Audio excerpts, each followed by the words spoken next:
You're doing perfect. You're naturals.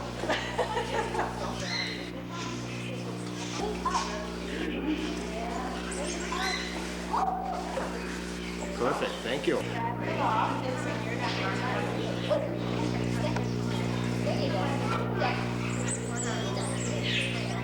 right. Sure.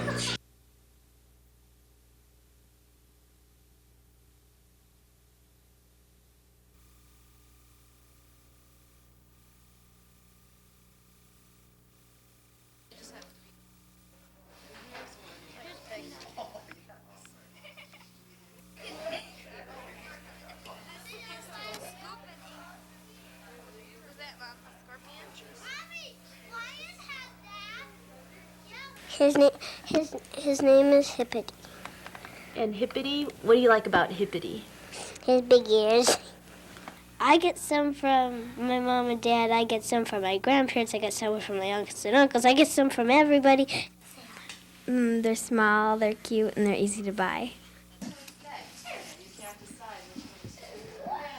This is Nip.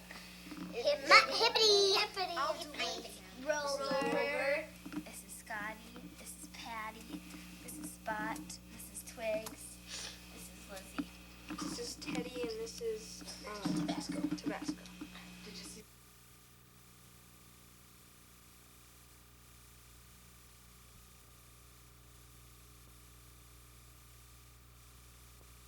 Such time as would be a good that goes over the cost.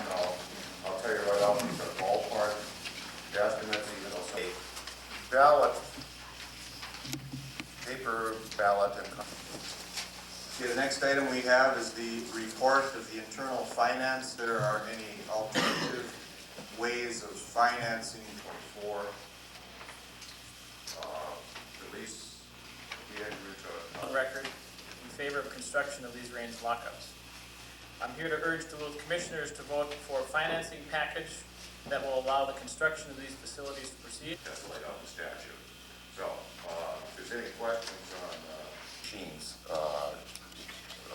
they don't process really fast, so there's not.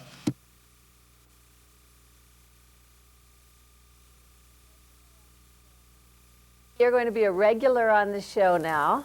Mm-hmm. Is that a good thing for you and your career? Well, I hope so. I really love the part. I love the show. I really think Allie's doing great in it. You know, I remember looking at the previews when the Olympics were on and seeing her and going, oh, yeah. And it's like such a cool thing to, you know, then have been asked to do a couple episodes of it and then have it work well enough where they actually wanted to have me back. I'm actually pretty thrilled about it. When you guest starred a couple times, you were you kind of had a romantic thing going with Allie's character. Is that going to blossom? It's hard to tell. You know, there's some major impediments to them getting together. Mainly this guy that's stalking her and wants to kill all her boyfriends. You and I love. I hate when that happens. Makes me kind of a dangerous date. Allie, in real life, I understand you got your start in show business in a kind of an unconventional way. In fact, in a way that most of us think only happens in fiction. Yeah, it was very strange. I was in a restaurant, and a producer saw me and walked up to me and asked me if I wanted to audition for this little film. You know, I immediately thought, okay, he's a serial killer. Yeah. but I went to the audition. But he turned out to be legitimate, and I actually got the part and started acting. So yeah, it's very strange. Well, we'll look forward to having you on The Profiler. And Allie and A, thank you very much for joining us today.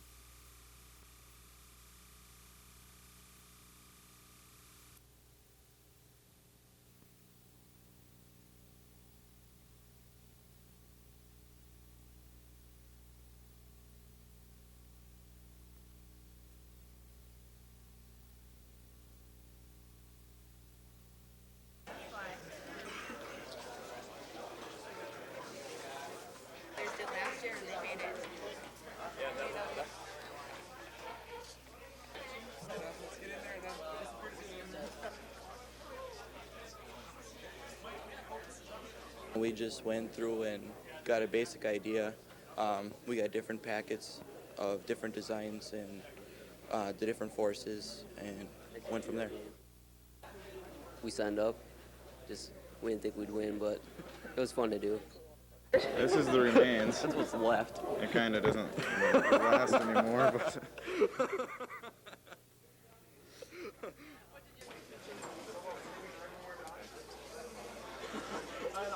Look at this thing.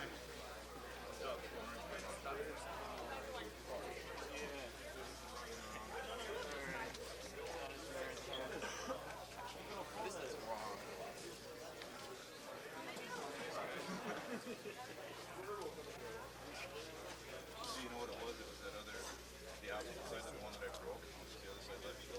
Oh, yeah. Okay.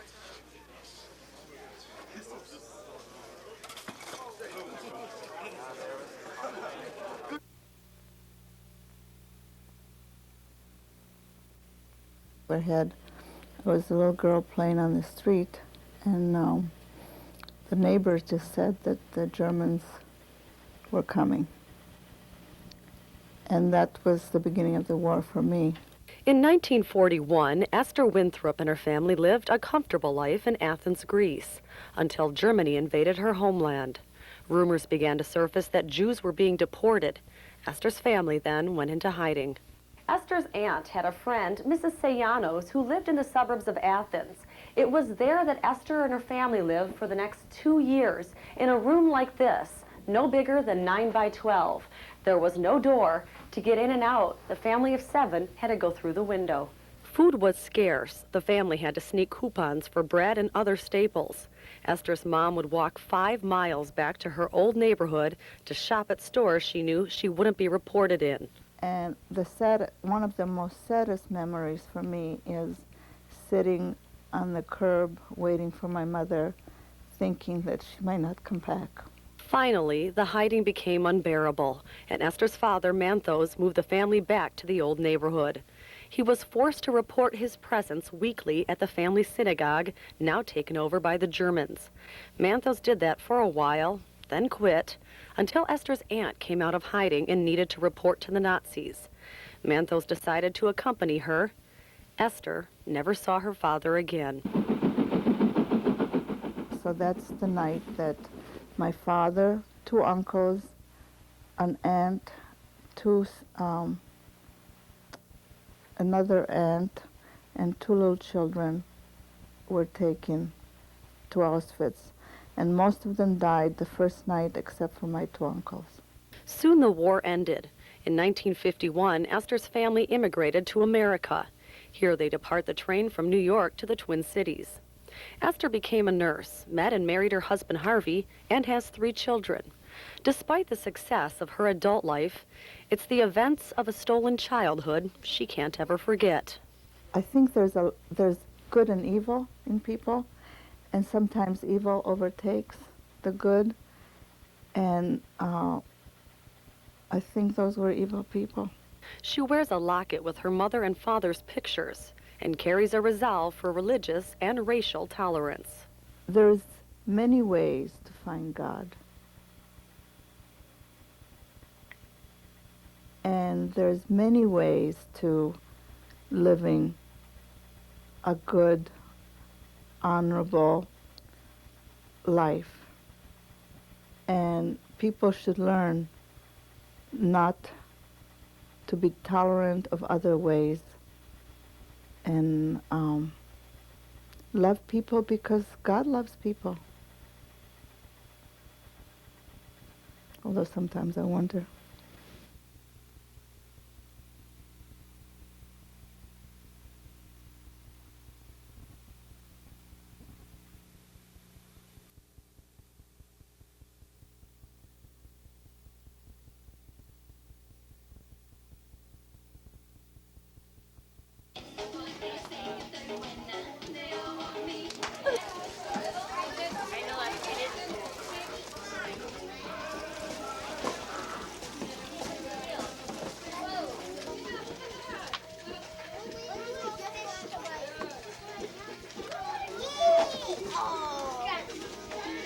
Instead of at the front with Twilight, so he kicked out of Heather, who then bolted her antlers locked. The reindeer were frantic, and Tika only made...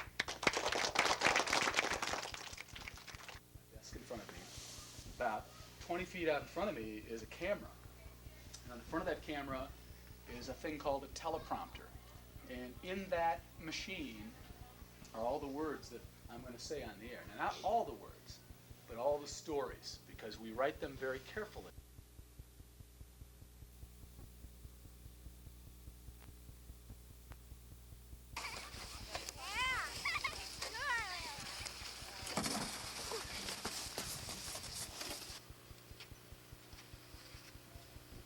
These fundraising type events not only get people out to the park, but allow us to do park improvements, and that outside the scope what the department's able to handle.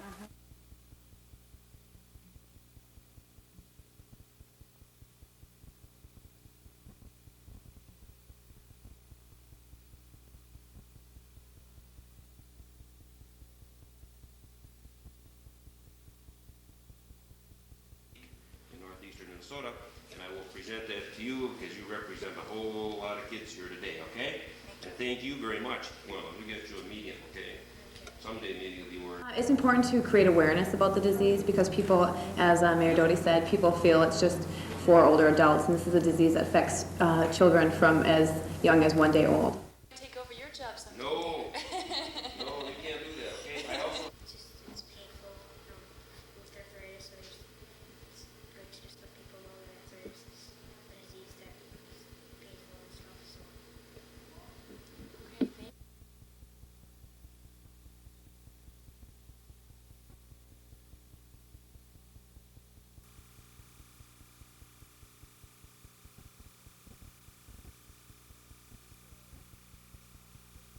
We seen tracks. We looked down the embankment and seen more snow-covered tracks, and it'd be a heck of a jump, you know, down in there. So we walked down there and looked at a couple of rocks turned over.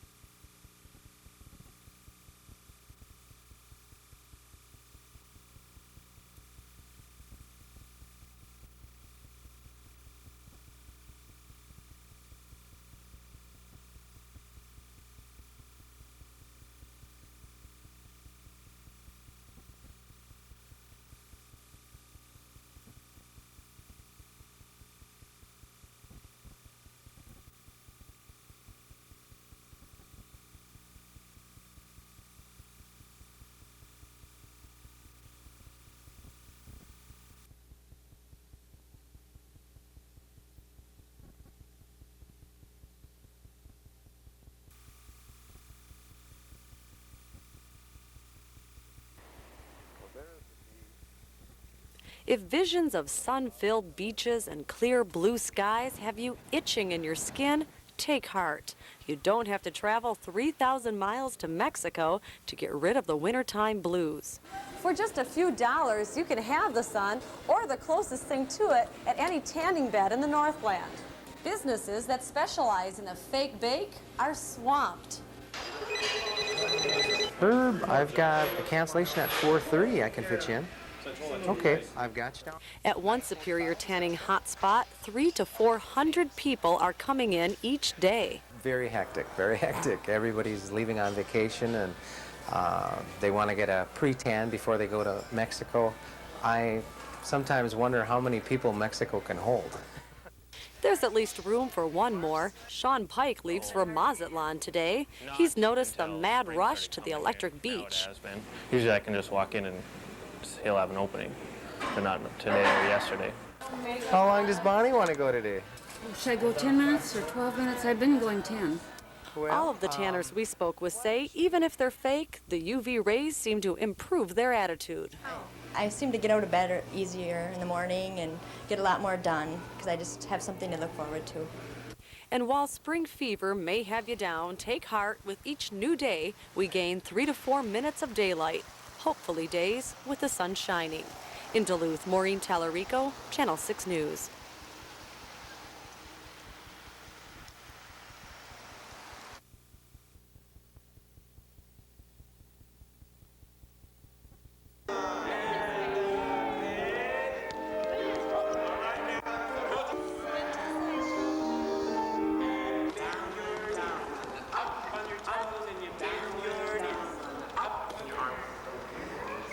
We've seen them running through the halls all week, jumping and turning and spinning and doing all of these different steps that they've learned. And then on their second day, we combine them so they have a combination, as it's called.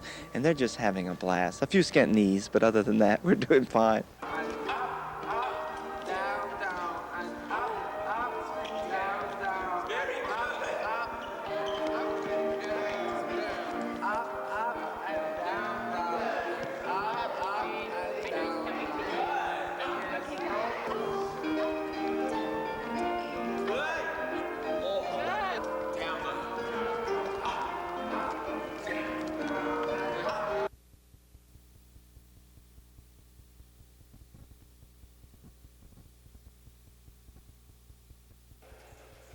Walk into any casino.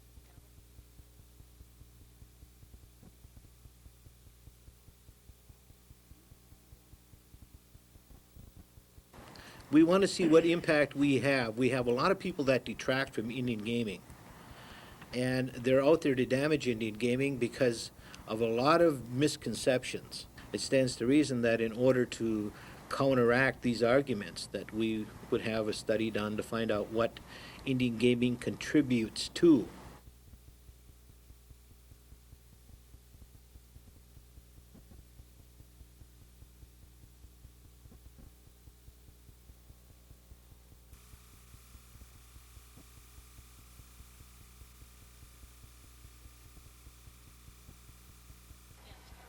There may still be plenty of snow on the ground, but inside, flowers are blooming all over. Daffodils specifically, sold by the American Cancer Society. And selling flowers is something I did as a child because my father was a florist.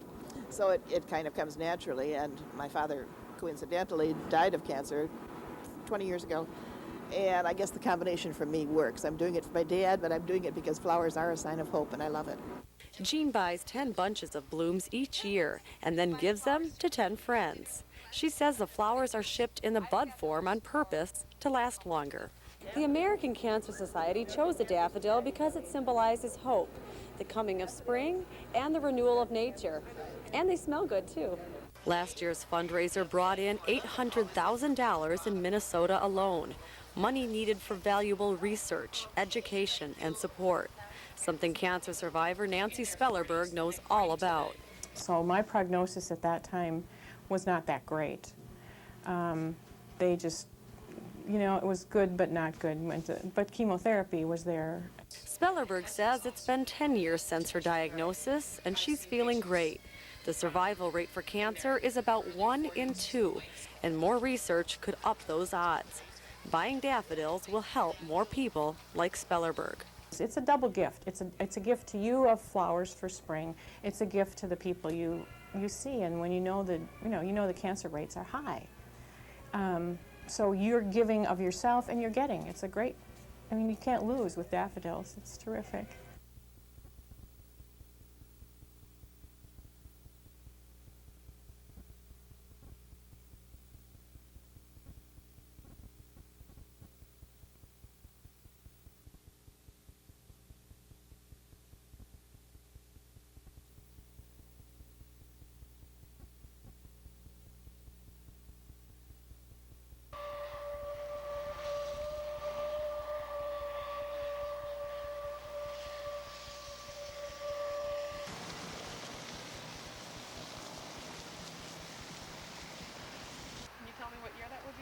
That's 1925, 30.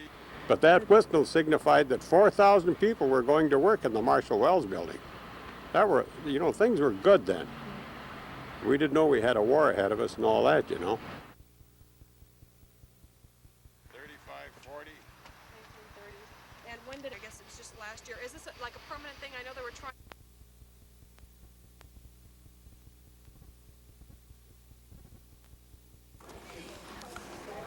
Inside the Kirby Ballroom, all sorts of stations are set up for people to learn about how others compensate for disabilities.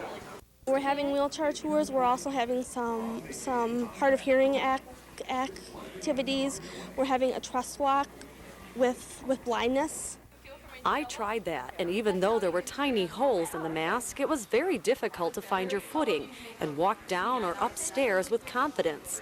Another hands-on learning experience, the wheelchair tours. News intern Jay Warren volunteered for the task, helped by wheelchair user Sarah Hodgkin. A simple ride down to the deli was very frustrating for Warren, who never used a wheelchair before. On the elevator, I felt really out of control.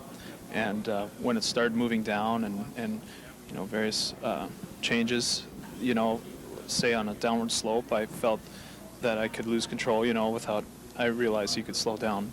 But it was kind of frightening, actually, you know, and when the door was closing, you know, just, well, you don't think about just reaching it, but I had a chair to think about, and keeping myself oriented as well as stopping the door was very different.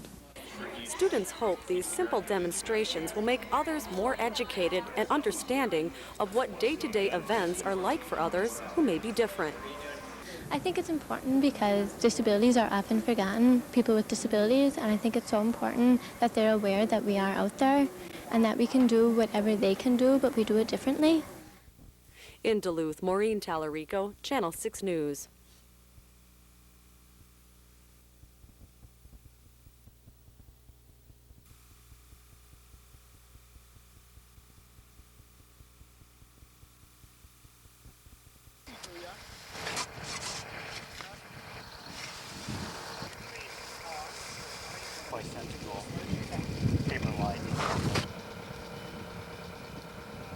We're making preparations in case of, because the potential exists for flooding or for excessive water accumulation. And in the city of Ashland, the potential is great enough for us to be proactive instead of reactive.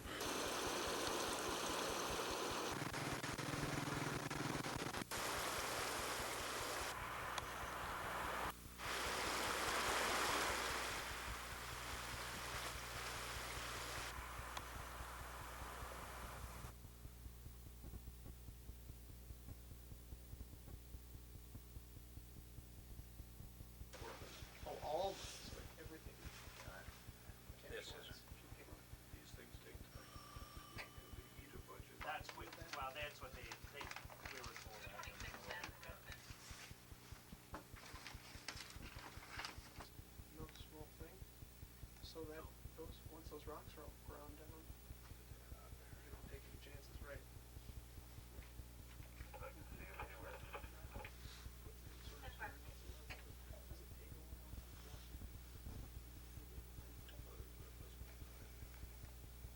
Have the investigation came up. These things take time. They eat a budget.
It's happy, but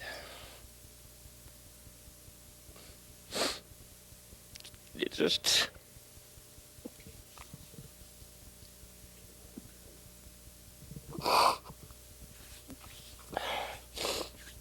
it's been too long. A void has finally disappeared for these 5 brothers. They were separated as children after their mother's death. But the wedding of one of the brothers helped bring them back together. Yeah, this is the best wedding present I could ever ask for. I mean, I love my brothers so much, and there's so much love between us. And I just wish our mom could be here in body to see this. I know she's smiling. She's wanted this. And I think she knew we'd do it eventually. The brothers say this reunion is a wish come true, and it's a hole in their lives that has finally been filled. Yes, this is complete. This is our family. This is complete. I got to meet all my family. I don't plan to ever lose touch with them. They're a reunited family that will never let go of one another. This is just too much. You know, it's the happiest day of my life. Got my brothers back. In Duluth, Angela Wang, Channel 6 News.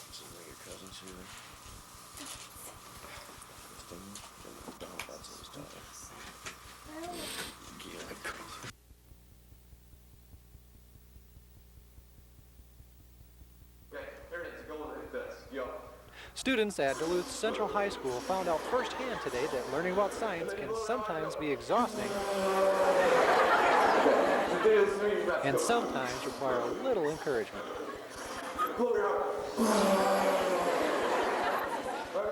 But it's always a great way to learn about the way things work and get a much-needed break from the daily routine. I thought it was great. It was pretty cool. We got out of school too. What was your favorite part of the show? Definitely the explosion at the end. I liked it. It was fun. Just to come down and watch it. Something like not to do with like homework and everything. All in all, it sounds like today's Mysteries of Science program went off with a bang.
Whatever other information you want to.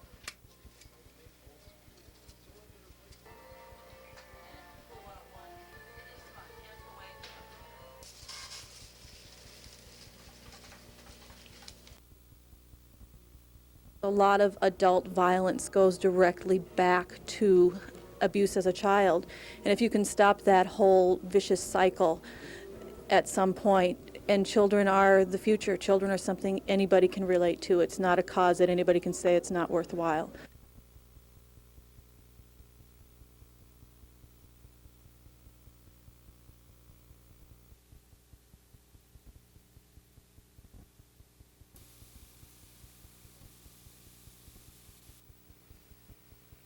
And it's all up and down this road, and it's not coming from the lake, it's coming from that way. Our shed and garage is completely under. Like a foot deep. Yeah, got lots of stuff in there. Most of it's off the ground. Albert and Terry Clark live on Triple Lakes Road near Twig. Every year they face some sort of problem with flooding, but this year things are much worse. Melt-off from a near-record annual snowfall total combined with heavy rain Saturday night have created a flood of nearly biblical proportions. The 2 feet of standing water on their property has made life more difficult, to say the least. My husband has to give me a piggyback into the house because it's like 2 feet deep to get just to this floating dock here. And we did have a little boy fall off our steps yesterday and fall into the water, so it is dangerous, I think. The Clarks say new culverts along Triple Lakes Road would help solve this annual problem, and they're hoping their township board will put them in this year. Such a simple solution to flooding, though, can't solve all the watery problems in the Northland. From Aitken to Odena, authorities this week will be monitoring high water levels and hoping for the best. From the Channel 6 Weather Center, I'm meteorologist Dave Anderson.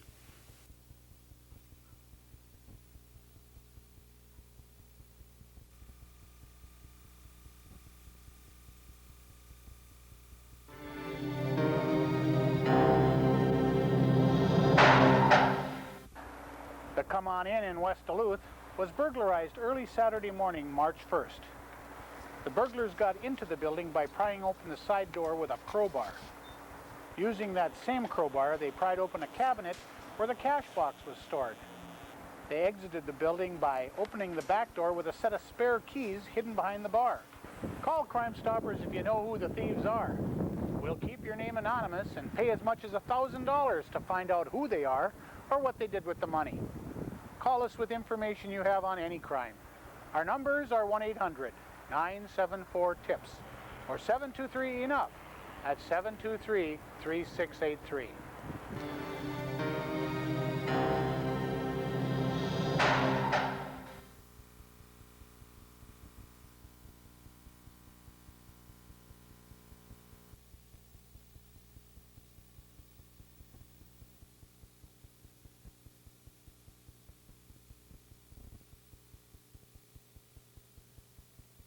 Year, and we will work to make that condition permanent. But for those who are tempted to take the law into their own hands, I say, do not underestimate our resolve.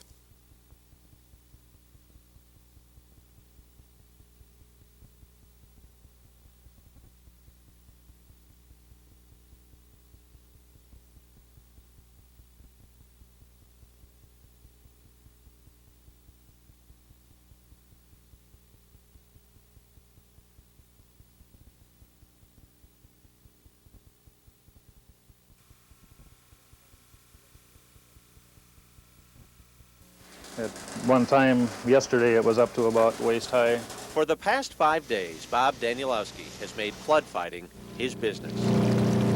Learned how to work on the pumps and throw sandbags, and learned to get to store things higher off the ground, I think. Unfortunately, it's been at the expense of his other business. This is all things that we had stored in the basement that were on the lower level down there. Call it accountant's luck that the worst flood in Granite Falls history arrived less than 2 weeks before tax day. Well, I hope the IRS understands that. The fact that Bob can still laugh is remarkable in itself. You've seen his business. Now, welcome to his home. Along with the water coming in through the walls, and you got sewers backing in here too. Bob Sr. has been manning the pumps at his son's home the past few days. When the Danielowskis and their neighbors had just 2 hours' notice to get out, some things had to stay behind. I'm sure it's going to warp the wood. But at least he still has a piano. There's a big shed here. That went down the river. Where the ducks are, yeah. A lot of things have been floating down the river. Bob Jr.'s wife took this picture of someone else's shed. Oh my God, look at that. What can you do? You can't do anything. Give both Bobs credit for keeping perspective in the most taxing of times. It could be worse. It could have happened with no warning, and we all could be sitting on a hill somewhere, you know, looking for our kids. So it's, I guess I'm just happy. You know, property damage, you can replace that.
Peterson. Nice to meet you. Good morning, My wife Barbara. How do you do? Thank you for coming. Oh, it's underwater. And, whoa, y'all be careful. Down here, it's keep off and watch out for the ice and snow.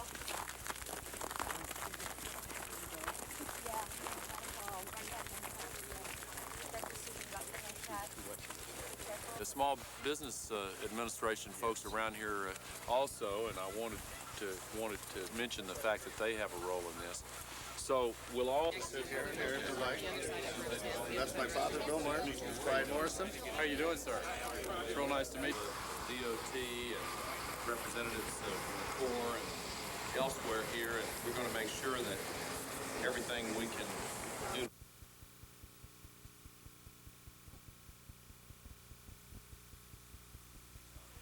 Some things happen as quickly as possible, and my one message to you is you're not in this alone.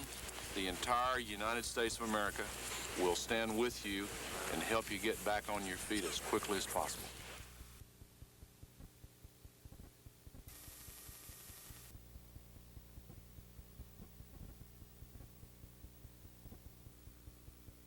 I'm not working for the government. I was working for my family, my children. If it would have been for my children, I wouldn't have been working. The government shouldn't be taking that much.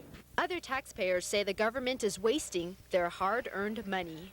Especially when you see people in front of you and, in line with welfare, paying for their groceries with welfare stamps, when you have to scrimp every dime, just to pay for your groceries and everything, where the government is just giving it to them. And there are those who believe the government takes a huge chunk out of their paycheck, but they say it's just a part of life. Granted, I don't like it. It's a fact of life. Country is a good place to live in, but there are other places that pay a lot worse taxes.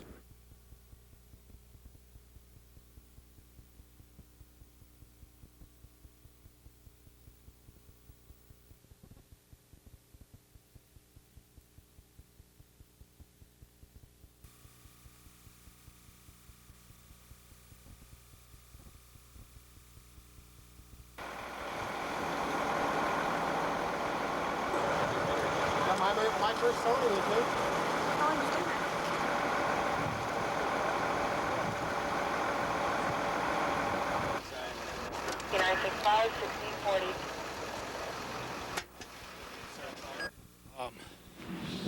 I heard a couple of pops and I didn't know what was going on, and I stepped out my side door and I heard some voices saying something about, well, you better get out of here. And I happened to look down the alley and I seen a person running down the alley. I heard a couple more pops and I looked and there was a gun laying beside the cement steps and back.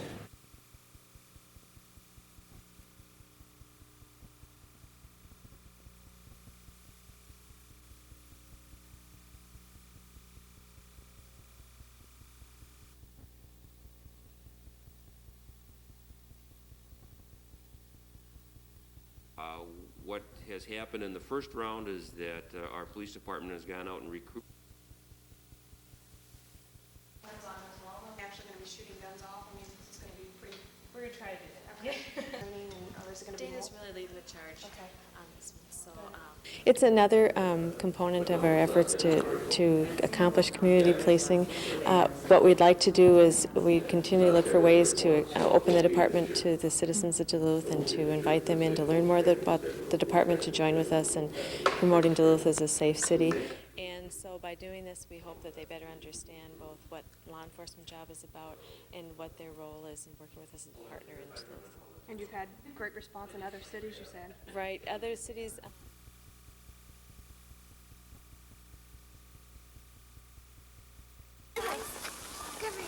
Look over there. Yeah, we only have one piece. Did you see that? Did you see the Salisa?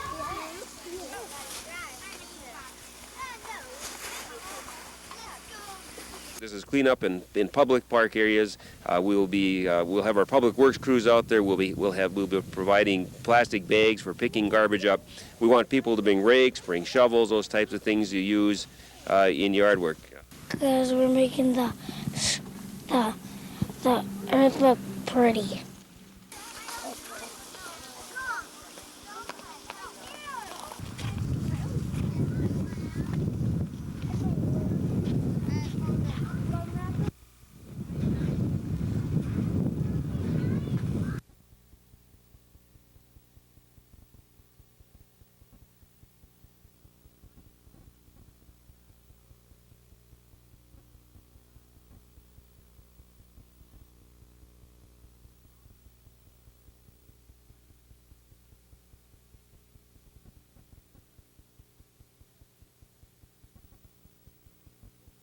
You can't do this. You cannot do this. This is not right. Okay? Nobody deserves this.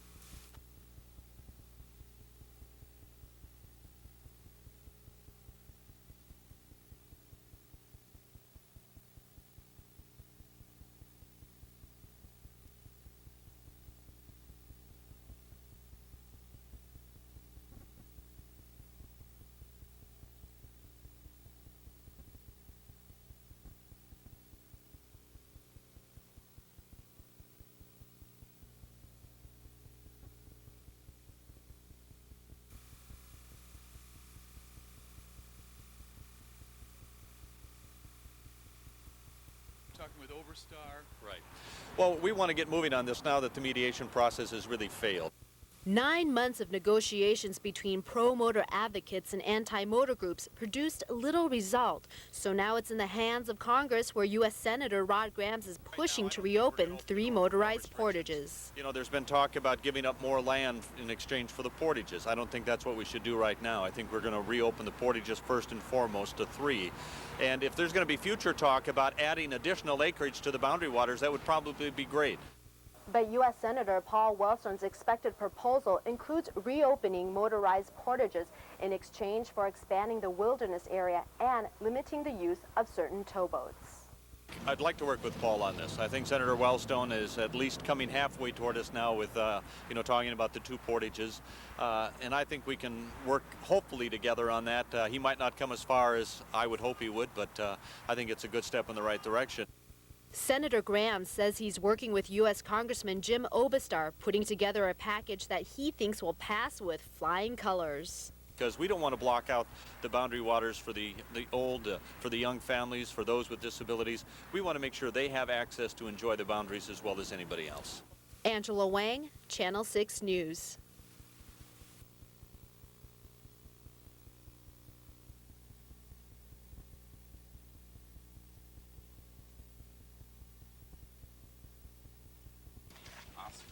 Do you know what kind of owl this is? Which animal does this fur belong to? What kind of tree is this branch from? These are questions high school students are trying to answer. They're not hard. We've been doing this since 7th grade.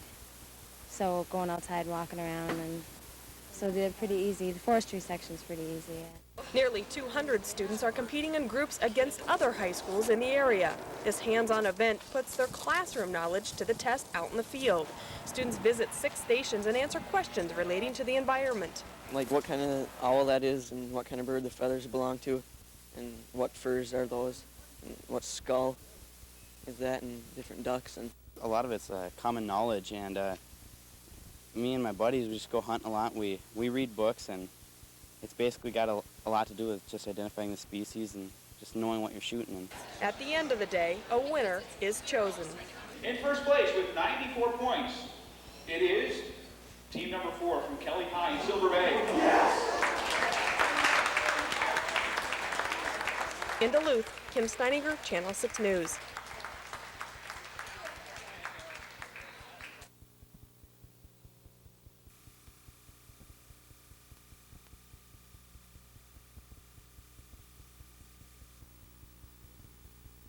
Pictures of houses and cars just peeking through the waters are still vivid in the minds of many Northlanders. But all too real is the major cleanup that is just beginning. And with that in mind, Duluth firefighters are taking a mobile home with them just in case they need a place to stay and for a makeshift office. Officials at the Duluth Fire Department say they've been willing and waiting to provide some assistance. We're very pleased to be able to do that, and again, we're sending them out there to, provide some relief for those firefighters that have had just a terrible time out there, and gives them the opportunity to take some time off to get their lives together.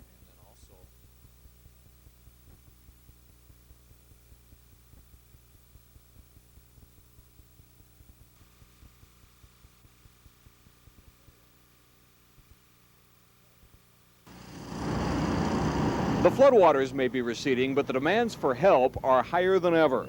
Demands especially on those who help people for a living, like Grand Forks area firefighters, who are themselves frequently flood victims. Yeah, it's bad. It's worse than I expected. I mean, the homes are pretty well shot.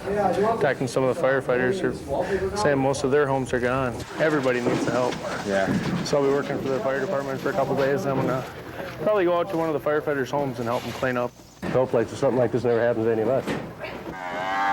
Pulling up soggy carpet, while certainly helpful, is less crucial than the fact that these guys can respond to emergency calls, giving the local crews a badly needed break. Those calls are way up while the staffing is down. This tank should be stable now. So. This time it was preventing a flood-damaged basement fuel oil tank from spilling, as so many others already have. Another homeowner glad to have someone to call. Yeah, thanks a lot, guys.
Flames shot up 30 to 40 feet in the air Sunday, engulfing a sawdust shed at the Hedstrom Lumber in Two Harbors. And just last October, firefighters wrestled for 10 hours with a blaze that consumed Hedstrom's retail yard in Grand Marais. All fire is heartache. It's always difficult to deal with, not only the mess, but there's a lot of people involved. After the fire in Grand Marais, the company stayed in operation by having the employees work out of a substitute office. Hedstrom says that fire took a toll on the workers. It was demoralizing in that way, but we rented a office trailer right away, and we just kept operating, just without the big store. Hedstrom says there are many differences between the two fires. The retail yard fire in Grand Marais and shaving bin fire in Two Harbors are pretty much separate events. The origins of the fire in Grand Marais are still unknown. Here it was very clear. It's very clear that it was a spark from the boiler. The heavy gust blew the sparks from the boiler room chimney into one of the open ends of the shed. The sparks landed on the sawdust, and that's how firefighters believe it started. There was no other factors. Right now, the plant in this area was not in operation. It was Sunday, and there was no electricity in the building where the fire started. It was just essentially a storage area. The adjacent building and the planer building was not in operation at that time.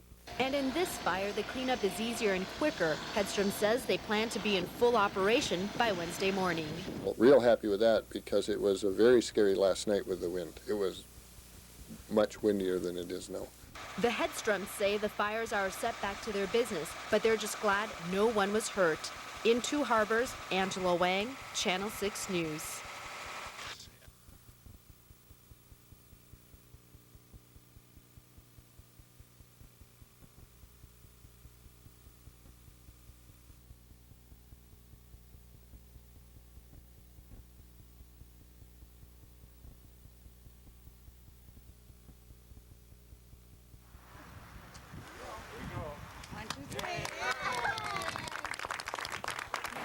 I'm excited about it. It's a challenge for me. There's a lot of work to be done.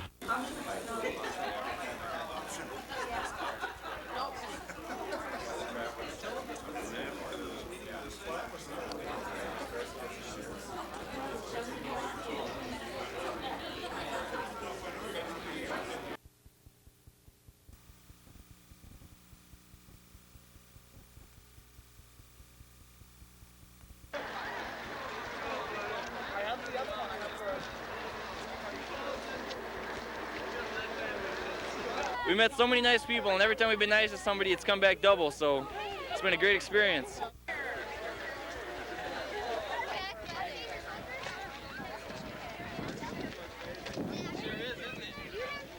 how you doing?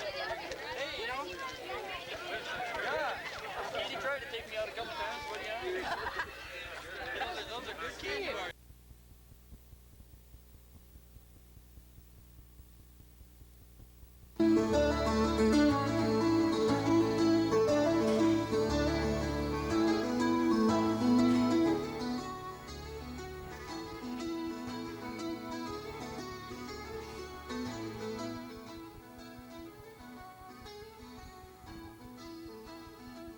It's great for me to come home to Minnesota with some of that stuff, the excitement of being part of the larger industry now. I did this as an independent for so long. It's nice to kind of finally be working my way up.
You know, that they're flooded out, and we just try to help them and their families and stuff.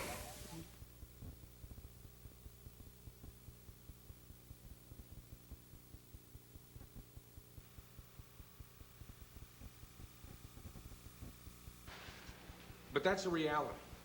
That is a problem, but it's also a reality. The question is...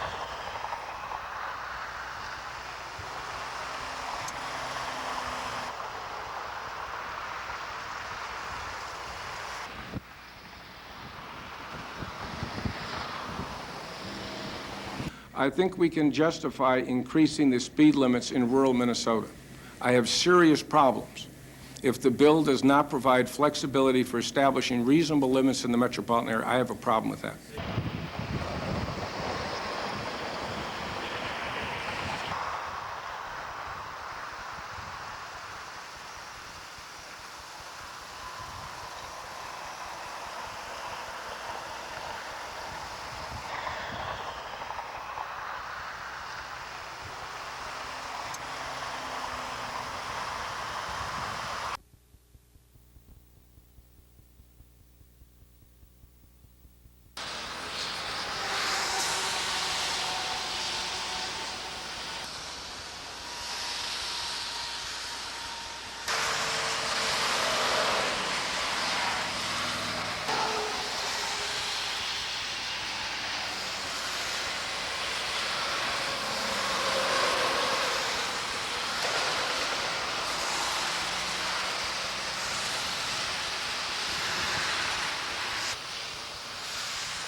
Bicycle thefts are a continual problem in the Northland, but tend to increase during the spring and summer. Duluth has already recorded over 55 stolen bikes in 1997, and that number will approach 300 if this year is like the past 2 years. On Sunday morning, April 27th, someone boldly went on the front porch of a house on 10th Avenue East and 8th Street and stole an 18-speed Raleigh mountain bike. The family was home, but sleeping. The bike was valued at almost $1,100. Thieves steal bicycles from yards, garages, porches, bike racks, and hallways. Manufacturers continue to improve bicycles, making them a major investment. We need to protect our investment. Chain your bike to something solid. Know the serial number. Scratch your operation identification number on the frame of the bike and call Crime Stoppers if you know any bike thieves. Our numbers are 1-800-974-TIPS or 723-ENOUGH. That's 723-3683.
Hello, I'm John Walsh.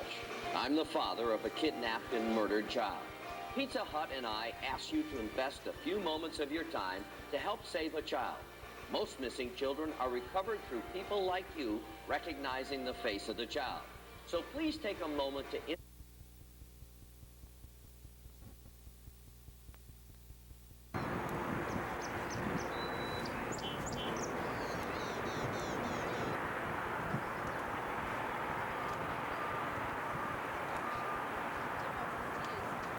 He was in the hospital in '92 from mercury. So we think companies, if we put our minds together, can come up with solutions. Right now we're fighting over these EPA rules. EPA says they want to get clean up, and the companies are fighting those rules. We're saying let's work together to clean up, not fight over the science. So you're willing, how is your goal on this then? What is your... Our goal is to provide air that's safe for all children, elderly people. Everyone should be able to go outside and play and go for a walk on a beautiful day like today.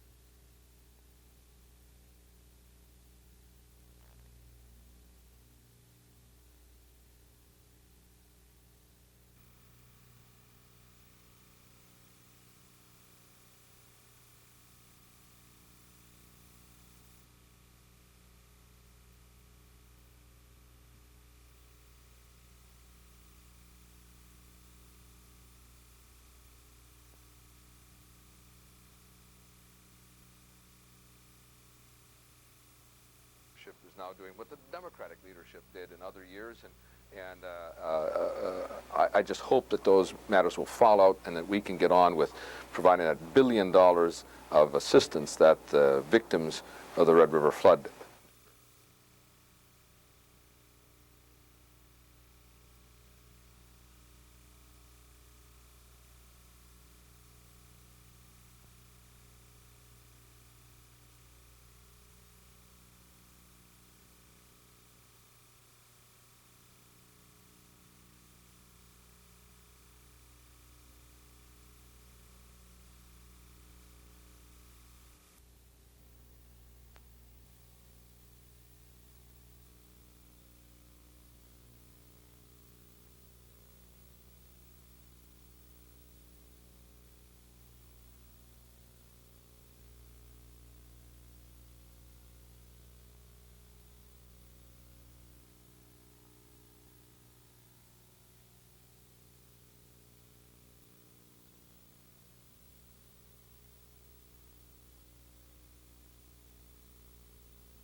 It's already a busy place, with the annual Blues Festival, Fourth Fest, and any number of other summer concerts and fun activities. But city officials feel a lot more can be done with this area. I would like to see this as some type of a national attraction that's known throughout the entire country. It's certainly, the sky is the limit on the types of things we can do. Some attractions being considered for the urban entertainment area include a national theme restaurant, movie theaters, a marina, several forms of virtual reality entertainment, and a department store.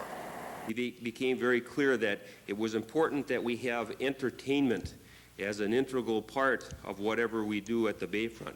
And we're talking about entertainment for adults and entertainment for young people as well. Many of the ideas are drawn from the 2001 city visioning process. So many different And the city planning department has long held this is the best use of the 47-acre parcel of waterfront property. The list's already on the map. We just need to make the star bigger. For developers. Okay. Yeah, we left that open. Depending on how many projects go down there. Yeah. It might be one, it might be several. And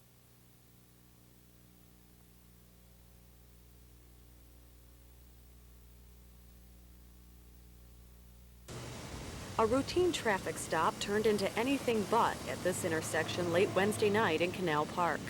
We got the vehicle stopped. I had Sugar Bear positioned in front of the vehicle, and we were directing the car over to the side of the road. And at which time the car got up to the back legs of Sugar Bear and forced Sugar Bear out of the way. The car struck the 15-year-old police horse in the back legs, causing minor injuries to his right fetlock and left leg. Yeah, see, if you look through, he's scraped up on the whole front of that shin there. After Sugar Bear was struck, the suspects fled down Canal Park Drive, across Lake Avenue, going the wrong way into the downtown area. Now, along the route, they allegedly struck 2 cars and injured a Wisconsin woman. Officer Davis and Sugar Bear followed in hot pursuit along with other squads. Davis says once the car stopped in an alley, Sugar Bear recognized a suspect and moved in on him. 1 man is in custody. Police are searching for 2 other suspects. Charges include hit and run with injury, violating open bottle laws, fleeing police in a vehicle, fleeing police on foot, and assault on a police horse, which is a felony. Officer Davis wants the people responsible for injuring his partner caught and brought to justice. The 2 have worked together for 4 years and have forged a close relationship neither seems willing to end just yet. I can't believe anybody would intentionally try to hurt him. You know, I don't understand what kind of mindset would be going through somebody that would do that. In Canal Park, Maureen Tallarico, Channel 6 News.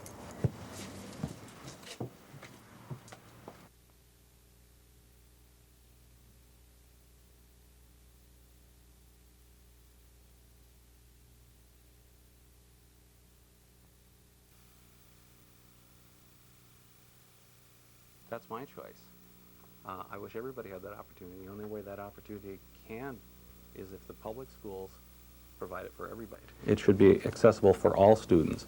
And the way that it's accessible to all students is to funnel the money through public education by enhancing the preschool program, enhancing kindergarten, fund those adequately, and we can reach every child.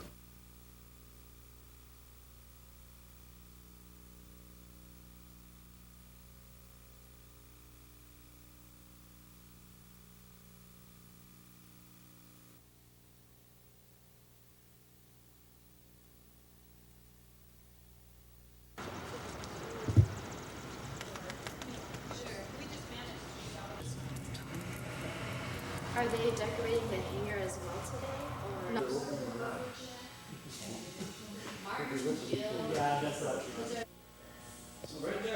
Or? I'm exhausted.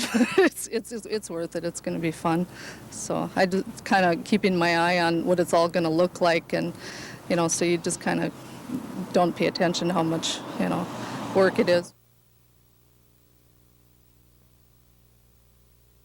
Flowers all over things, and they've all got trees with all everything. When they taste it differently from that cheese.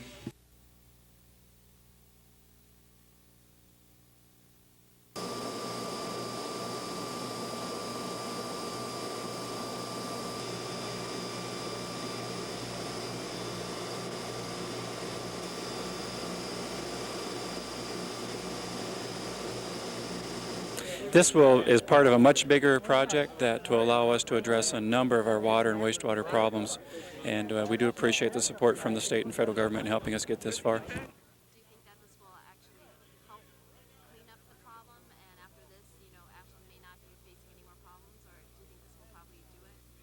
I think this will help a great deal.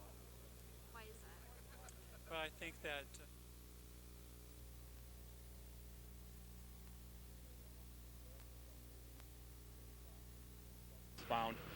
the northbound vehicle apparently lost control for some reason, came across the median, striking the guardrail on a couple of occasions before hitting another car which was southbound on I-35.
Fly out of anywhere because the crosswind landing and today is a celebration of Superior's step forward to the future in a way in which you can celebrate a continuing commitment to helping produce more job opportunities, to helping produce more recreational chances, and to simply helping people feel prouder about themselves and about their community. It's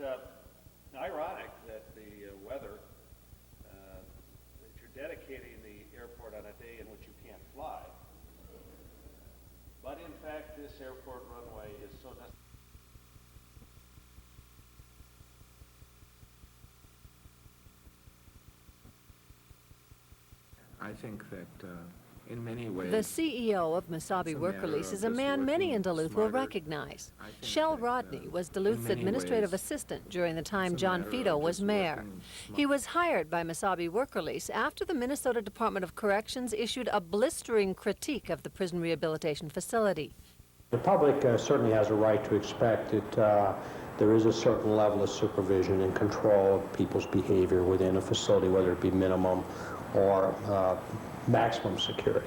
And those are the issues that we are addressing. The Department of Corrections suspended Mesabi Work Release's license and ordered the facility to make sweeping changes in operation. The state report followed an I-Team 6 investigation which uncovered shocking episodes of inmate escapes, alcohol and drug smuggling into the facility, poor staff training, even rape and murder by inmates housed at the facility. Your windows weren't locked, so you could sneak out your windows, which I could look out my bedroom window and see people sneaking out on the men's floor. You're not safe. You could be raped yourself. Among the state charges following our I-Team 6 report was the sexual harassment of inmates and staff. Gail Yetton was a chemical dependency counselor in the facility at the time. She sued the management for sexual harassment and won. To an extent, I was vindicated, but they never can take the hurt away that happens in that workplace. I was made to work in an atmosphere that was extremely hostile and violent towards women, pervasively so the last year. Following our reports, the facility completely changed its upper management. Kim Dowell was brought in as vice president of Mesabi Work Release. She was charged with making sure that things like sexual harassment didn't happen again. Ironically, it was Kim Dowell that has brought these new charges of sexual harassment against CEO Shel Rodney. Department of Corrections Inspector Dennis Falenchek says the state is taking these charges very seriously, particularly in light of the past violations. He told us the state sent a team to investigate Dowell's complaints. Meanwhile, Mesabi Work Release brought in an independent private investigator of their own to report to the board of directors. In a letter to I-Team 6, Shel Rodney said he is not guilty of any sexual harassment. He says the independent investigation is now finished and he hopes the situation will come to a positive resolution.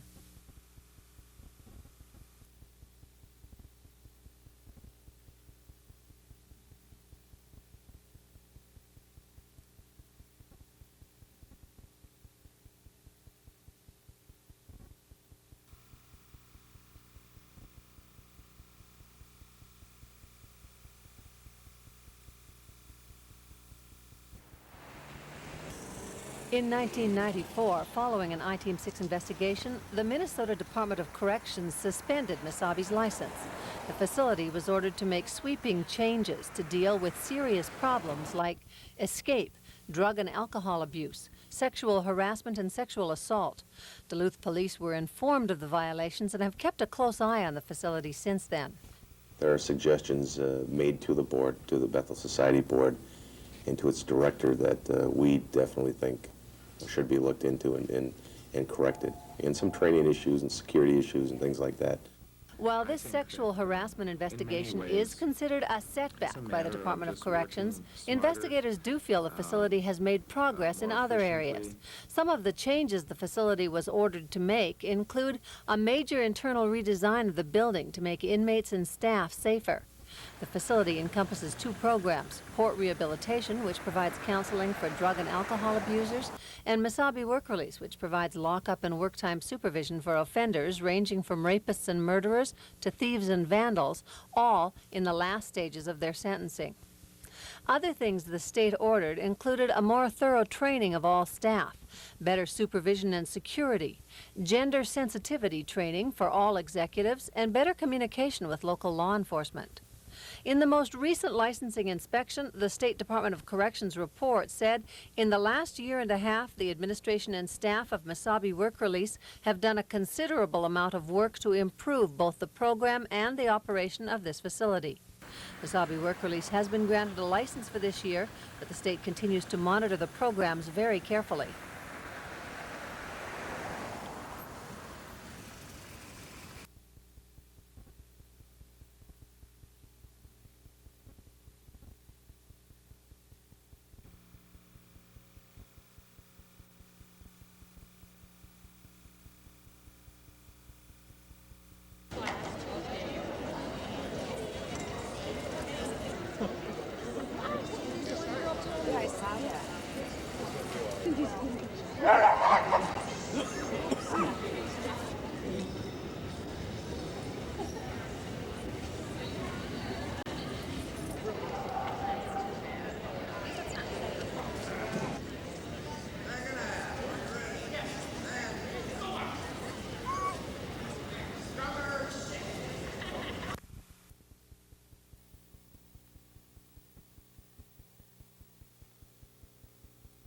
This is a magnificent car. It not only being front-wheel drive for our type of area, whereas a lot of older sports cars used to be rear-wheel drive. So the front-wheel drive makes it extremely cat-like. It's always grabbing. It's always getting down the road. We found the Mitsubishi Eclipse Spider is the perfect sports car for the driver who wants a convertible with zip at an affordable price. This model is a 16-valve double overhead cam with 140 horsepower. The turbo version boosts that number up to 210. Both are front-wheel drive. Anybody who just enjoys the feeling of the open air, likes the driving of a performance car, that really wants a great-looking car and not just an ordinary off-the-road car. On the road, I found the car is very comfortable. I immediately felt at home behind the wheel and noted the Spider's build allows for good handling. I'd say the convertible design is fantastic on a sunny Northland day, perfect for cruising. Lots of fun, Dave, lots of fun. Want to ride? Well, the Eclipse does look like a great car, Mo, but I think the 3000 GT is more my speed. Here you have a beautiful balanced V6 engine producing 218 horsepower. It'll do 0 to 60 in approximately 8 seconds. There's a faster version which comes in a twin turbo, which of course we're reserving for you and Dave for later on, for maybe the late night version. That twin turbo version sounds like fun, but for now, this one should do just fine. Sort of a cramped little cockpit for a big weathercaster. I forgot about the tight quarters once on the road though, because the 3000 GT grabs hold of the asphalt and it never lets go. The car I tested had a 5-speed manual transmission that shifted very, very crisply, but I have to admit I did have a little trouble finding third a couple of times. Missed shifts don't cause any real problems though, because the 218 horse V6 in the car has enough power to overcome any problems. And the best part of the car, I think, is the looks you get as you whiz by in such a beautifully sculpted car. Something like this is designed for the person that really wants to say, like, get to Minneapolis in less than an hour and a half. Not that you're condoning speeding. No, not at all. But they did up it to 70, so hey, what's 95?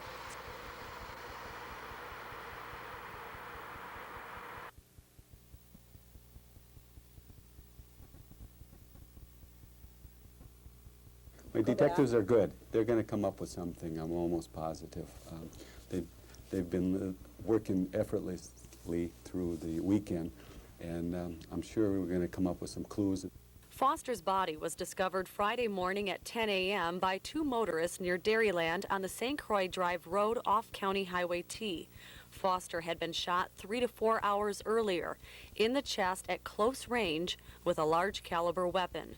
McDonald says Foster likely died instantly, facing his murderer when the trigger was pulled. No vehicle was found at the crime scene, and authorities suspect Foster may have been kidnapped and driven to the scene of his death. If that's the case, the FBI will likely get involved. The evidence trail has led detectives to Minneapolis, where Foster was seen up until midnight on Thursday. But what happened after midnight till the early hours of Friday morning remains unanswered. After speaking with some of the neighbors and family, kind of get a clue on who this Mr. Foster really was, and then we could probably venture out and say maybe who's involved here.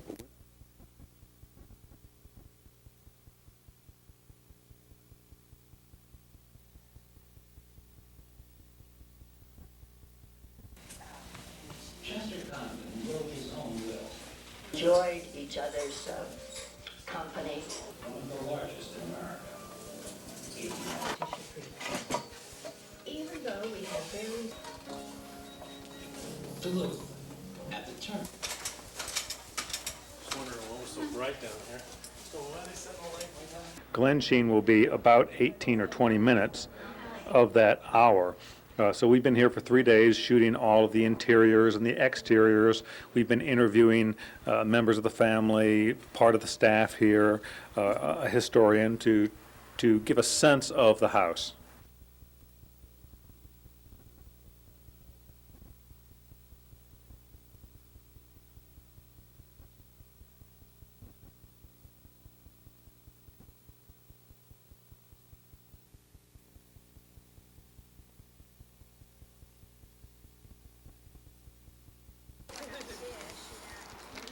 They're ugly, they're pesky, and they'll kill fish native to Lake Superior, but overseas, they're dinner.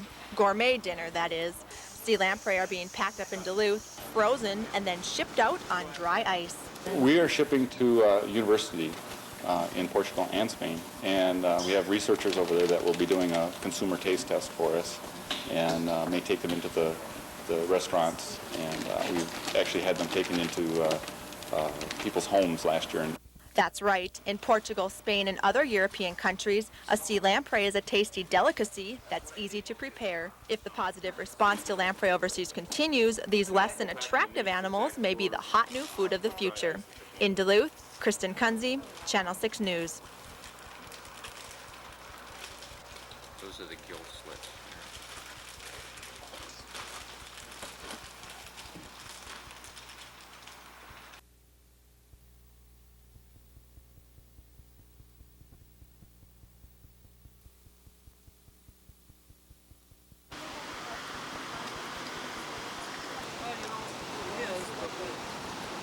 For family and friends, the trial has kind of ripped off the scabs of the wounds that had started to heal.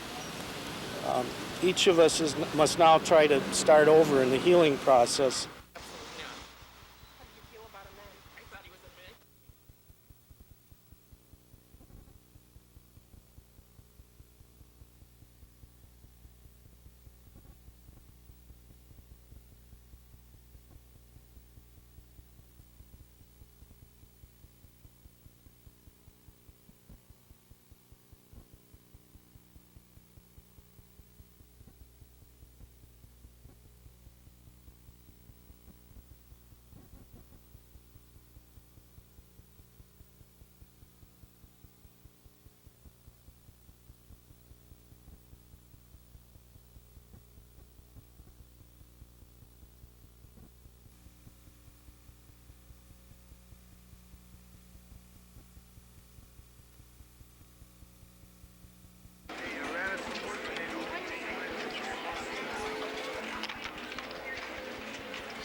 Well, it changes lives, and I think it's the process and the groups and the people getting together, and certainly Gamblers Anonymous, which is a 12-step self-help program, helps people to get together and talk about their problems and really make a different life for themselves.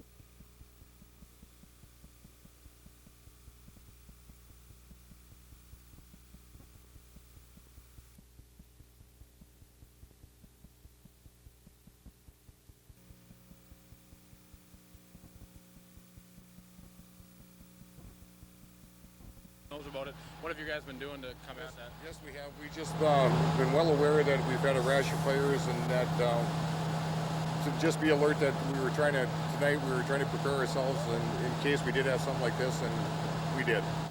Around 12:30 Wednesday morning, the call went out that this former church and former duplex was on fire. 7 additional firefighters were called in to save nearby buildings, and they say in just 10 more minutes the whole building would have gone up in flames. Since a series of fires over the past week, firefighters are on the alert. On Sunday evening, Ogden General Machine went up in flames. The smoke was so thick you could barely see the building. Earlier that day, a vacant home at 405 Ogden Avenue was consumed by fire as well. Authorities are calling all 3 fires suspicious. They're not saying whether it's the work of a serial arsonist, but they say several suspects have been identified. Well, I think with every fire there's new names that are listed as possible suspects, and it's our responsibility to interview them and see if they are involved.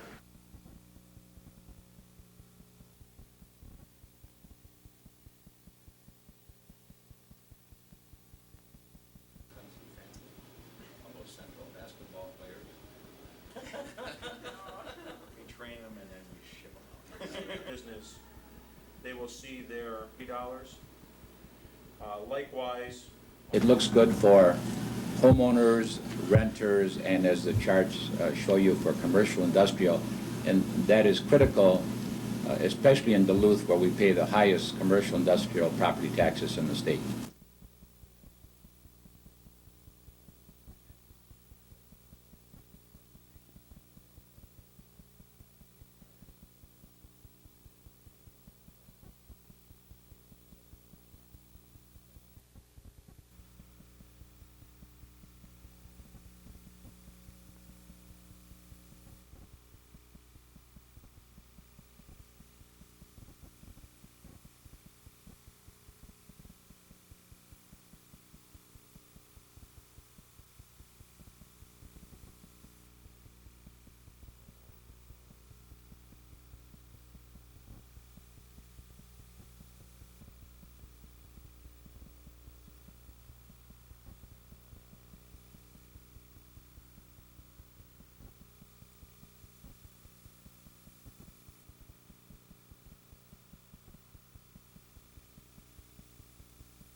It is in several pieces, and we do have one of the pieces near the river and the main part of it a little bit farther up off the river in the woods.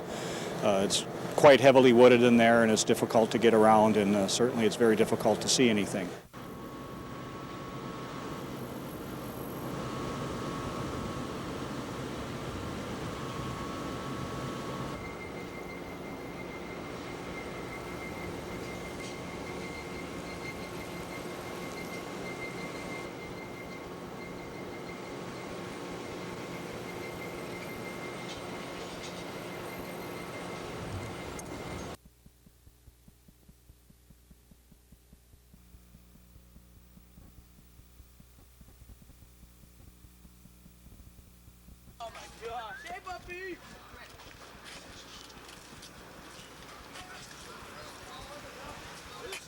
First we went to a shirt place, actually. It was like a clothing donation place, and we boxed up clothing that had been donated for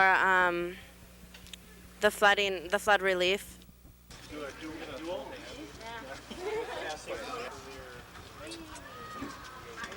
It was good for them to go out, you know, and help others in a time of need, to know what it's like to be a part of something good.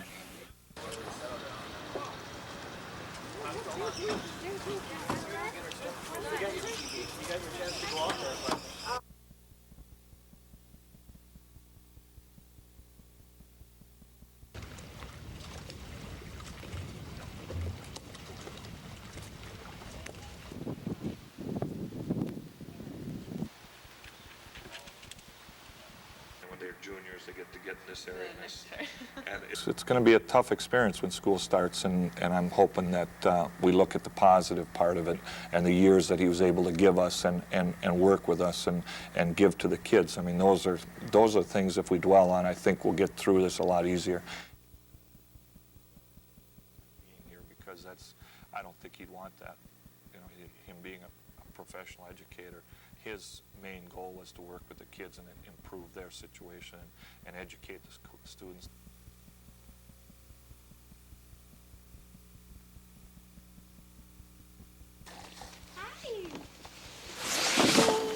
At Michelle's daycare, all the kids are having a great time. But Michelle and the kids will never forget May 9th last year when little Jared stopped breathing. He wasn't breathing or anything, and his lips were all blue, and I had to perform CPR. They figure about a minute that I did the whole resuscitation and everything before he started. Oh, he's gonna beat you. Yes, I am. Michelle's son was having a seizure, and because of her quickness in calling 911, her son was saved. Michelle had just taken a CPR and first aid class the month before and never thought she would have to use the skills. When you take the course, you never ever think that it's going to happen to you, and that was my feeling, is why do I have to take this course? I never thought that anything bad was ever going to happen. Michelle also feels it has helped the kids who witnessed her doing CPR learn from the experience as well. It's made an impact upon my daycare, because the 3 children that did watch this happen, you know, they talk about it, the 2 of them do at least, talk about it all the time. And we talk about CPR in my daycare and how very important it is. Because of her heroic efforts, the Red Cross submitted her name as a candidate for the Certificate of Merit. And it's all about saving lives, and that's what we like to do with the Certificate of Merit, is to say to people that these skills work, and when they're properly implemented and put into use, lives are saved. The Certificate of Merit is signed by the President of the United States and the American Red Cross. It dates back many years, and I know in our area we've given out 4 or 5 of them in the last 5 years, so we take it very seriously. And in Duluth, Kristen Kunze, Channel 6 News. Would you like to stop for just a minute? Yeah.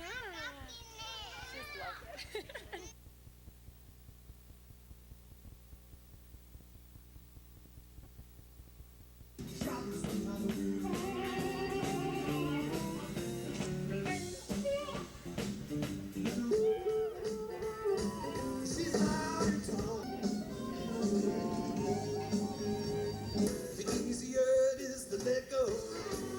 it's the music. The lineup gets better and better, and people tell their friends, and their friends come, and they tell more people, and I think it's just word of mouth, and it's a great place, and once people come, they want to come again.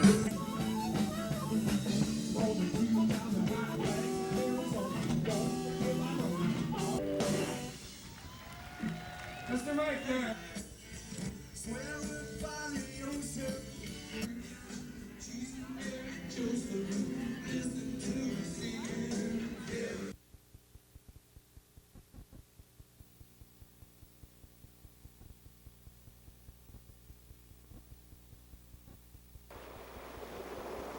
Rain. It brings life to everything around us. Some things we like, and others we don't like. Well, mosquito production requires standing water, as we had mentioned. And if there is water standing, then there'll be more production, and the mosquitoes will stay near areas that have more water. The Northland has plenty of water available for mosquito production, and after a good rain, standing water is everywhere. But this summer, some areas are dry enough to be threatened by fires, while others are very wet. This difference in rainfall has created a corresponding difference in the mosquito population. In general, northern Minnesota is a great mosquito producer. In years like this, when there's less water in some areas, less rainfall in some areas than others, then we have a different situation, where those that don't get as much rain, of course, don't have as many mosquitoes. More rain means more mosquitoes. The total rainfall this season has been very low over the arrowhead of Minnesota, but as you head south and west to those areas shaded in green, more than the normal amount of rain has fallen. That means in areas of higher moisture, more mosquitoes are produced and fewer mosquitoes hatch in very dry areas.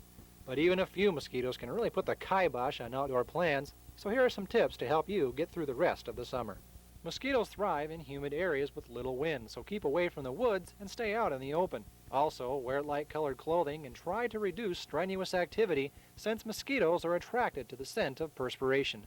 Finally, be sure to make liberal use of an insect repellent that contains DEET. Experts say it's the only one proven to protect against those summertime pests. Meteorologist Jason Poole, Channel 6 News.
Mr. Cox, you'll take those petitions. Many speakers who signed up to speak to us this evening, but was in fact on our agenda 2 weeks ago. I had no problem, folks, getting signatures. People in the East End are upset. Neighborhood libraries are important to us. They're important to our children. I just can't express how upset people were. September for reviewing the 1998 levy and budget. And there are some additional matters in there that we'll have to take some more time with, and I'd like to move.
A chance of a mistake you gotta make.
Well, today is a pretty exciting Labor Day because we're actually celebrating the UPS settlement. We really feel that in fact, all of America understands now what part-time work means. People want full-time jobs with benefits, and so we're really celebrating that strike.